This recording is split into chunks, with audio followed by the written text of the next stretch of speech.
We're in the 5th chapter of the Mishnah of Beytzah. We're going through these associations. We're chaining Mishnayot that deal with different subjects, but they're all connected, and very often the end of one Mishnah is connected to the beginning of the other. So we began chapter 5 with throwing fruit down from a sort of drying place on the roof if it started to rain, whereas the previous chapter 4, closed with standing at this drying spot or on some kind of fruit store where the fruit was drying and designating it to eat the next day. And we noticed when we began the 5th chapter that we can throw this fruit down through the trapdoor on Yom Tov, on the festival, but we can't throw it down on Shabbat. So the 5th chapter, in other words, begins with a distinction between Yom Tov and Shabbat, between the festival and Shabbat.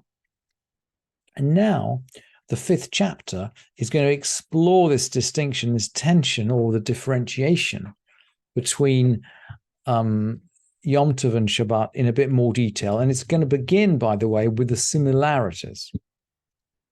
It's going to begin with the similarities between Yom Tov and Shabbat, between the festival and Shabbat. Kol she'chayavin alav mishum shvut, mishum reshut, mishum mitzvah, b'Shabbat chayav alav b'Yom Tov. Everything for which one's liable on Shabbat, because of Shavut, because of Reshut, or because of Mitzvah, one is also liable for on Yom Tov. So in other words, Shabbat and Yom Tov are the same in terms of these issues. And we need to examine what is this. Shavut literally translation means rest, and Reshut literally means optionality. And Mitzvah is Mitzvah. Mitzvah is a command. But even if we can understand the words, it doesn't really tell us what the Mishnah is talking about. Maybe we can begin just by explaining Shavut, rest. And the rabbis have a class of activities which we don't do on Shabbat, not because they are one of the 39 archetypal acts of creation. You know, it's not like plowing or sowing or reaping or slaughtering or writing 2 letters. These aren't active works, but they militate against the idea of rest. And we do have a verse. The rabbis actually learn this from a verse. It's a famous verse. It's in the 10 Commandments. In the rabbis in this version were quoting actually from the 10 Commandments in Shemot, in Exodus. 6 days you shall do your work. On the 7th day you shall rest. Tishbot. So you'll notice that the root of Tishbot, which is Shabbat, is the same as Shavut, the term in our Mishnah. So there are things we don't do because of Shavut, because we need to rest. And in fact, the verse goes on to say, Leman yanuach shorocha v'chamorecha, in order that your ox and your ass may rest. And we learned actually that the ox doesn't go out with burden. V'inafesh ben amatcha v'hager, and your maidservant's son and the stranger may be refreshed. It's very interesting. It's the people have gone out from Egypt, and when they're given the commandment of Shabbat, they're given it effectively in relation to slaves. It's absolutely fascinating. Anyway, we could spend a whole shiur talking about that, but let's go back. And I think it's, and I'm sorry, it's not this is not the version from the 10 Commandments. I think this is the version from Kitisa. This is from the preparatory to building the Mishkan. So they say, look, you build the Mishkan, but you keep Shabbat. Okay, let's get back to the Mishnah. Everything for which one is liable, everyone for which one's liable on Shabbat because of Shavut, that's rest, or because of Reshut, that's optionality, or because of Mitzvah, what one is also liable for on Yom Tov. So what are these things that we're liable to because of Shvut? Ve'elu hen mishum Shvut, lo olim ba'ilan, ve'lo rochvin al gabei behema. We don't climb a tree. We don't ride on an animal. We don't climb a tree because we might break something off. We don't ride on an animal because we might break off a switch. Velo shatin al pnei hamayim, we don't swim in water. Apparently that's in case we should want to make a raft. Velo metapchen, we don't clap. Velo mesapkin, we don't slap. This is clapping our hands and slapping our thighs. Velo murakdin, and not dancing. And all these last three are all to do actually with music making. These are all in the context of music. So we don't do all of these things, not because they're creative acts, but because somehow they militate against the idea of shvut, against rest. What about a reshut? What about optionality? Ve'elu hen mishum reshut. These because of reshut, optionality. Lo danin, velo mukatshin, velo choltzin, velo meyabmin. We don't, because of reshut, and now we're going to have a list of acts which don't, these are all optional acts. We don't have to do these on Yom Tov. Not judging. Well, if there's another judge in town, you don't have to judge. Not betrothing. Well, you're not necessarily obligated to betroth someone. Maybe you're already married. The commentators don't seem to address the possibility that you might be able to betroth her the day after Yom Tov. But the point is, not everybody is obligated to betroth someone instantly. Not performing chalitza. You might not be in the right person, in the right order to perform chalitza. You don't. Chalitza is optional because chalitza is the opposite of yibum. Well, let's go on. Not performing chalitza, not performing yibum. Yibum is a marriage to the wife of your dead brother, but someone else, you might have another brother who might be able to do that. And chalitza is disclaiming that act, and obviously that's optional. And these three seem to be forbidden because they all require writing out a contract. All of these might lead us to, we might have to write the judgment, or we might have to write out a marriage contract, or we might have to write out a contract related to the yibum. So, and we're not going to write on Yom Tov, so we're not going to perform these optional acts. And then finally, ve'elu hen mishum mitzvah, and these are because of mitzvah. What activities are we not going to do which are mitzvah? Lo mekadshin v'lo marechen v'lo machrimim. We're not going to dedicate something to the temple. We're not going to value it. Now, in terms of valuing, we're talking about valuing objects which are given to the temple. Not devoting. Now, devoting to the temple is very similar to dedicating. I think the difference is if you dedicate an animal, it has to be sacrificed. Whereas if you devote it, the priest can just sell it and use it for general expenses of running the temple. Velo magbihin truma u'maser. And we're not going to take truma or maser. And all these things seem to be in the nature of commercial acts. It's not exactly a commercial transaction to give something to the temple, but it's very close to it. Very close to it if you're going to value something or hand it over. And in terms of taking truma and maser, well, of course, once you've taken truma and maser, you make the food ready to be eaten. It's a bit like the last hammer blow. You change its state from being inedible to edible. And we're not going to do that on Yom Tov.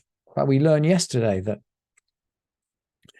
only in the 7th year, when no maser is necessary, are you allowed to just go up to your your drying space and just say, oh yeah, I'm going to eat these fruits on Shabbat. So we're not going to carry out these activities either because they look like commercial transactions, or in the case of Truma and Maaser, because they actually make the food fit to eat. And the Mishnah goes on to say, Kol elu Yom Tov amru. All these things were actually said about Yom Tov. These are all forbidden acts on Yom Tov. Kal v'chomer b'Shabbat. So how much more so are they not allowed on Shabbat if they're not allowed on Yom Tov? And then the Mishnah continues, and this is a general principle, actually, that we began the tractate with. Ein ben Yom Tov l'Shabbat, eila ochel nefesh bilavad. There's no difference between Yom Tov and Shabbat except for human food. That's the essential difference. And of course, that's why the Mishnah of Beytzah, the whole tractate of Beytzah, is really focused on food right the way through. And we might observe that this last remark in the Mishnah seems to be according to Beit Shammai, because we already learned that Beit Hillel actually will allow us to carry on Shabbat. And sometimes we need to carry in order to prepare food. So Beit Hillel have a slightly broader interpretation of the difference between Shabbat and Yom Tov. Beit Hillel would say we can cook and we can carry, and we follow Beit Hillel. And carrying, the rabbis are very, very interested in carrying. We learned at the beginning of the tractate of Shabbat that the idea of carrying actually runs right through about maybe even as much as half of the tractate of Shabbat, and of course all of the tractate of Eruvin. And the Mishnah will now, until the end of the tractate, really talk about issues about carrying. And of course, we can carry on Yom Tov, but we can't carry beyond the Shabbat limit. So being able to carry in, let's say, in the street doesn't entitle us just to carry anywhere. And the Mishnah continues, a beast and utensils are like the feet of the owners. And by utensils here, this might include clothes, by the way. A kelim are anything you can wear or take. So a beast and utensils are like the feet of the owners, i.e. they have the same Shabbat limits.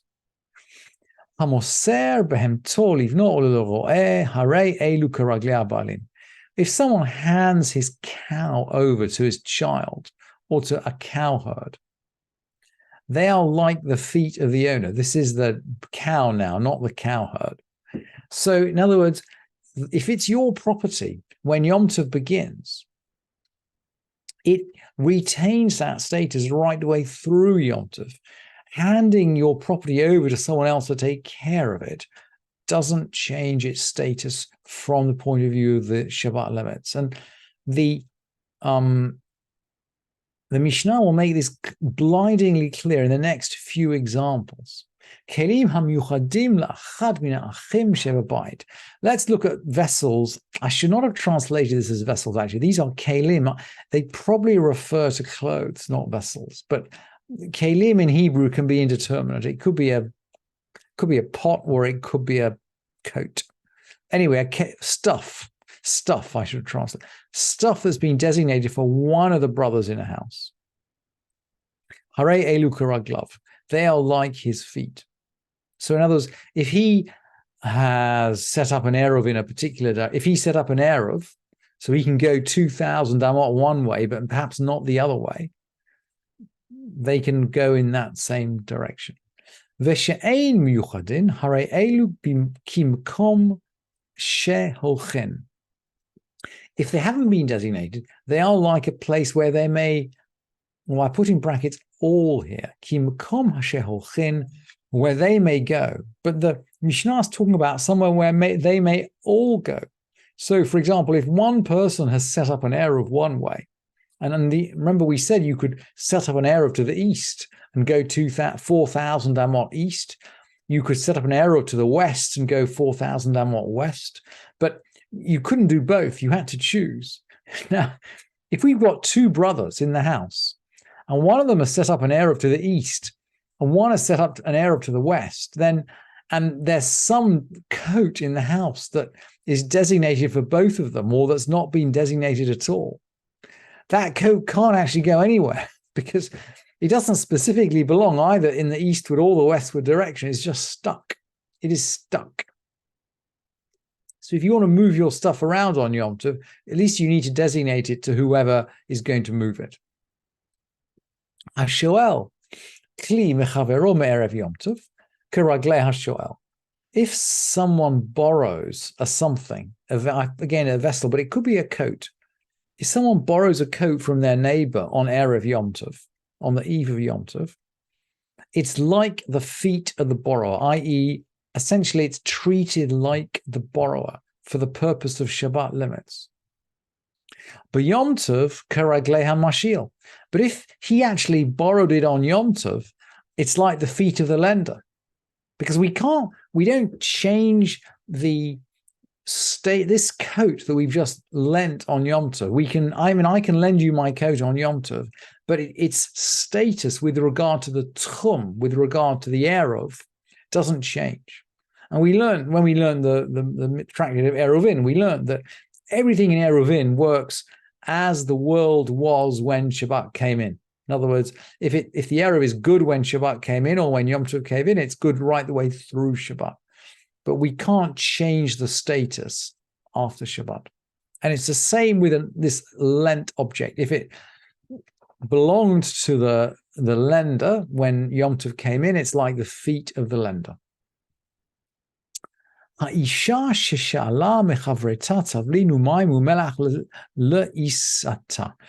What about a woman who borrowed from her neighbor spices, water, or salt for her dough?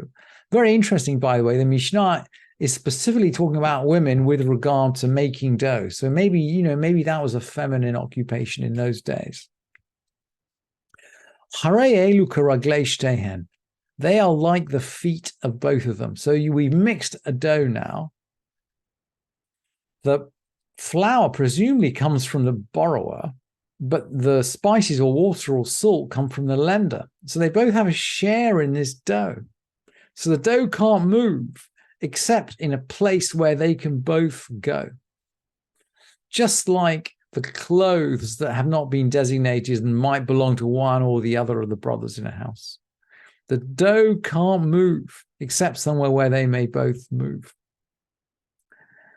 Rabbi Yehuda poter b'mayim. Rabbi Yehuda exempts, actually, in the case of water. Mipnei she'ein bahen mamash. Because Rabbi Yehuda says, look, there's no substantial ownership over water. Anybody can own water. So lending somebody water to make dough doesn't give you a share in the dough.